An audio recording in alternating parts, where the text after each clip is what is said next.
Yap, kita lanjut lagi eksperimennya. Saya buka dulu krannya. Sudah terbuka lebar.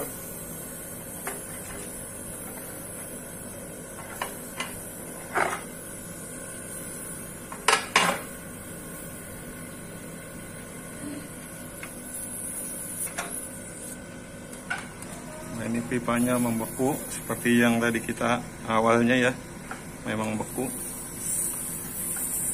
Nah, ini keluar, kerannya udah nggak betul, dari atasnya keluar. Bisa kita kencangkan.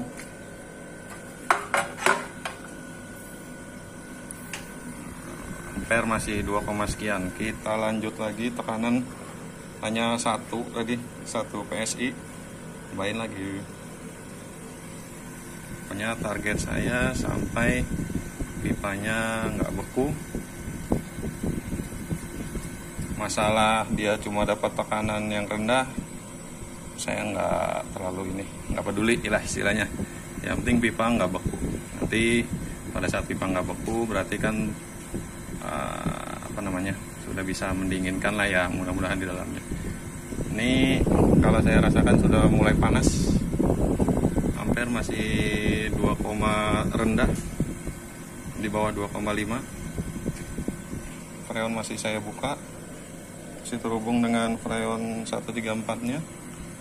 Kita lihat jalurnya ini seperti ini ya. Kita lihat sambil terus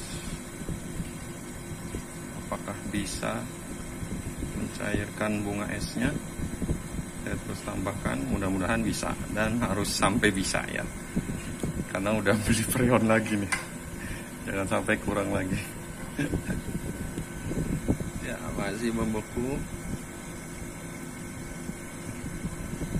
Ampere masih 2, rendah, mudah-mudahan bisa ya. Sambil saya goncang-goncangkan gini biar aliran freonnya masuk sedikit lancar. Sebenarnya sih nggak ngaruh ya, tapi sugesti aja sih.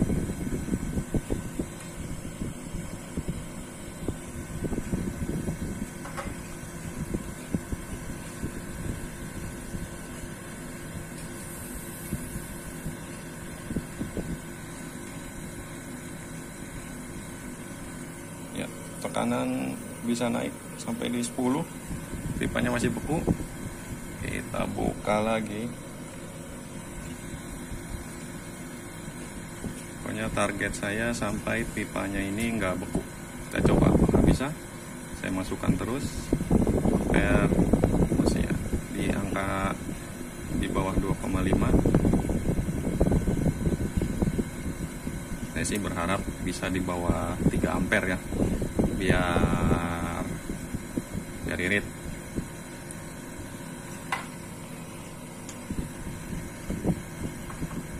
Ya, kita lihat sudah mulai mencair esnya.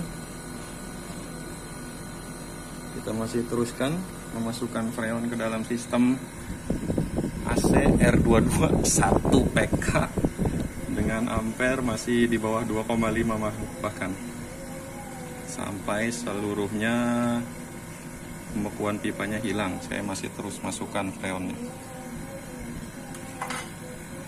sambil saya goyang-goyangkan.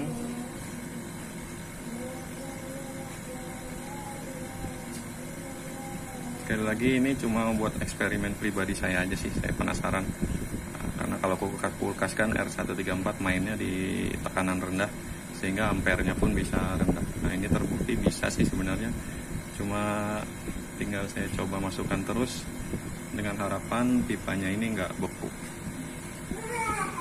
Ini masih banyak ya, kita coba terus masukkan. Saya buka lagi kerannya, saya besarkan lagi.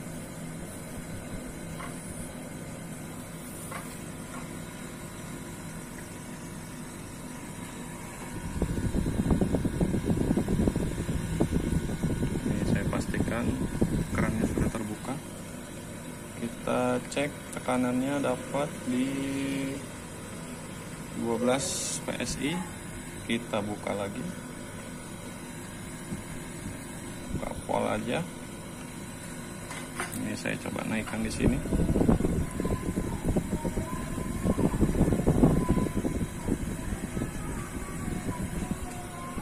Kita lihat.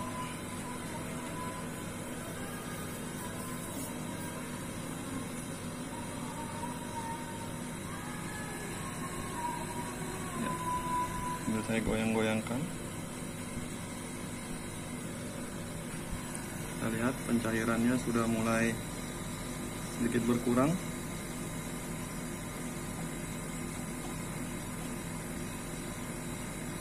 Pokoknya sampai semuanya tidak ada bunga es ya, biar mantap pendinginannya.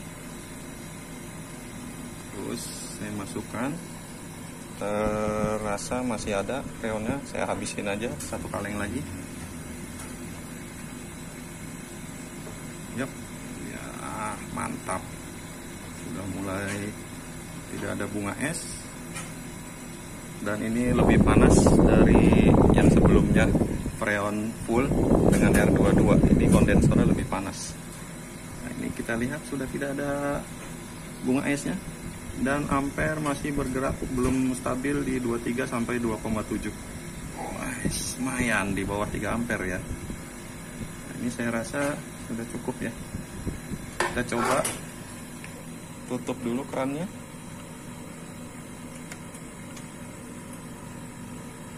Berhenti di 21 PSI. Kita tunggu sampai ampernya stabil dulu. Dia stabilnya di berapa ampere? Kita cek. Nah, ini saya coba ganti-ganti posisi supaya harusnya sih nggak perlu begini ya. Ini tang ampere yang murah. Kita lihat sudah ada tetesan air, dan ini rasa dingin banget malah. Ini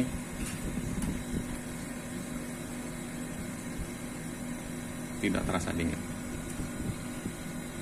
di bagian sini doang, pipanya sih enggak. Berarti kan dingin karena ada tekanan freon yang masuk tadi sih. Masih terus kita pantau dulu. Coba lihat ada error ya, segini ya deviasinya. Masukkan lagi.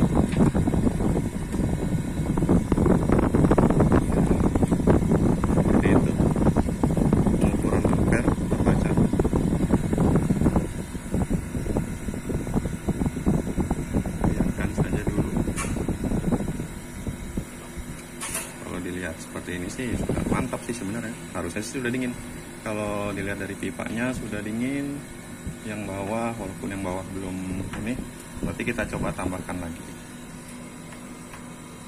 Pokoknya intinya target saya ini nggak beku, ampere di bawah 3. Kita tambahkan lagi, buka lagi.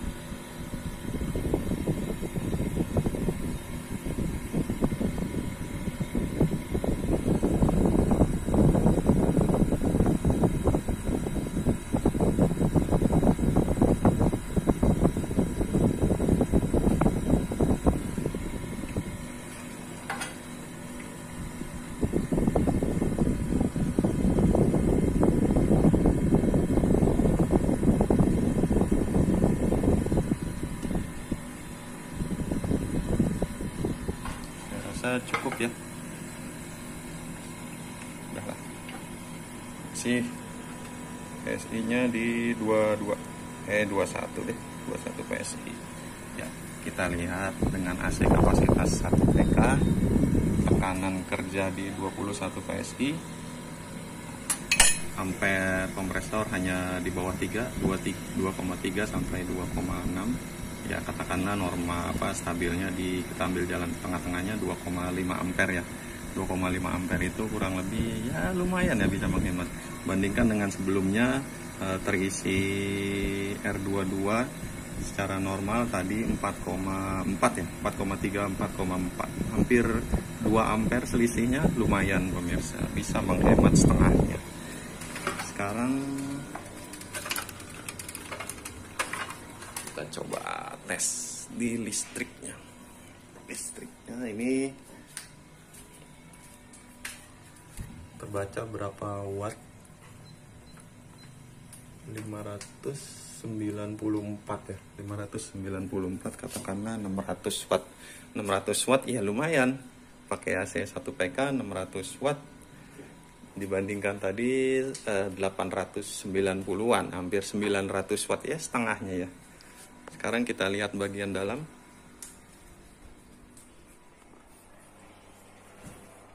Nah ini ngapain bang? Nggak pakai celana juga. Enggak. Dingin nggak? Hah? Dingin? Dingin. Sama kayak tadi nggak?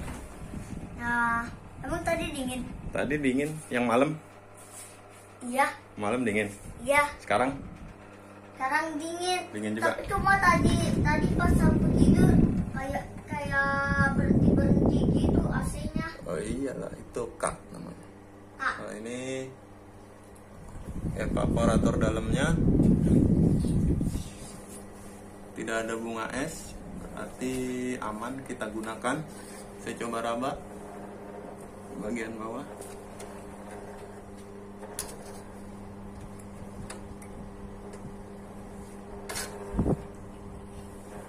Saya rasa dingin, tapi tidak sedingin awalnya ya. Seperti itu sih pemirsa. Ya, nanti saya coba atur-atur lagi setting. Saya tanpa mengganti pipa kapiler, tanpa mengganti oli ya, langsung hajar aja, langsung saya isi. Nanti saya coba habiskan saja itu sisa freon yang ada di kalengnya sampai habis, nanti seperti apa. Paling tidak ya tidak banyak perubahan. Ini kalau dirasa dingin, kalau untuk ruangan satu 1 PK kurang pendinginannya. Tapi yang jelas ini bisa dingin, dan yang terpenting itu pipa nggak beku dan ampernya turun ya, ampere kerjanya. Oke?